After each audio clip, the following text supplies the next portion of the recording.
Did you get a chance to watch my most recent video where we did this self-portrait is what I like to call it, even though it's probably not exactly like me. Now when I did that video, I didn't give any explanation, there was no narration, there was no talking in the video, there was music, and I know some of you guys hate music in blacksmithing videos. So today I thought I would take an opportunity to explain to you what that video was all about, why I did it the way I did it, and then for those of you who prefer videos without music, perhaps a little bit more detail, I'm going to give you a little bit longer edit of the same project. There still won't be any narration in the video because I just simply didn't shoot it that way, but you will get to see some more detail on how this was done, and perhaps it might be a little bit more interesting. And if you have never seen me do one of these railroad spike heads before, I'll actually go ahead and link to a video up here where I have done one in the past, so you can get a little bit better explanation of all that if you'd like it. By the way, I'm John Switzer, and this is Black Bear Forge. Welcome back. So what was the whole point of that video? Well, like you, I like to watch YouTube videos, and I don't just watch blacksmithing videos and woodworking videos. I watch videos about making videos, or in this case, making short films. And one of the people who I like to watch is Peter McKinnon. And Peter McKinnon on Friday put out this 72-hour film challenge. That doesn't mean a 72-hour long film. It meant you had 72 hours, or actually less depending on when you saw his video, to make a short film. And the short film had to be less than 5 minutes. And this is what I chose to do for my short film for that challenge. And this is just a creative challenge to help me be a better video creator, help me learn more about cameras and lighting and how things can be edited. And it's just a whole lot of fun to do things like that. Whether you're working in hot iron or whether you're making film or doing something else, challenging yourself is always a good way to improve your skills. So this is a railroad spike forge welded to a piece of 1/2-inch bar that is then drawn out into a taper, and then it has this hook put on the end so you can use it as a coal rake. Now to be honest, when I started the video I was thinking I was going to make a regular fireplace poker, but that just seemed out of context for the video, and since I was using my bare hands to bring coal up onto the fire a few times, I thought that would really make sense then to make a tool that would keep me from having to use my bare hands. It's not like I don't already have a coal rake here in the shop, but I thought that would make a better video, so that's why I did it that way. So here then is the longer edit of that video. It's still a little bit artistic, but I'm going to leave the music out of this and you can just watch the video for the sake of watching the video.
Now, hopefully you enjoyed that, and if you watched the other one, hopefully you enjoyed both of them. But I would be curious to know which one you like better. Do you like those little short videos, a little bit more artistic approach, or do you like a longer video? And I know a lot of you like videos with lots of explanation, and that's really what I'm going to keep doing in this channel. I'm going to keep explaining things. People get tired of hearing me talk.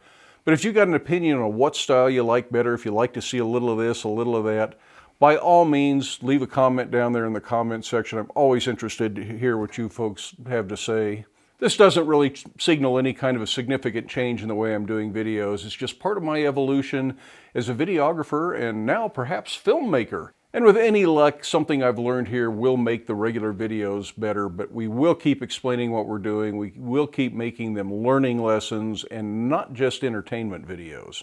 Plus, Peter McKinnon was giving away some pretty significant prizes. I doubt I won. There's probably going to be more than 1,000 entries, and I'm sure some of them will be quite spectacular. But I got my fingers crossed anyways, because maybe I'll win something. As always, I do hope you enjoyed the video. Give it a thumbs up if you did. If you haven't done so already, I would love it if you hit that subscribe button down there. Feel free to stick around, watch a few of the other videos, share the videos with your friends. If you would like to provide financial support for the videos here at Black Bear Forge, there are links in the video description for both PayPal and Patreon. Those are merely donations. The content is free. In the meantime, I hope you can make time in your day to get out to your shop, but stay safe, wear your safety glasses. We'll see you for the next one.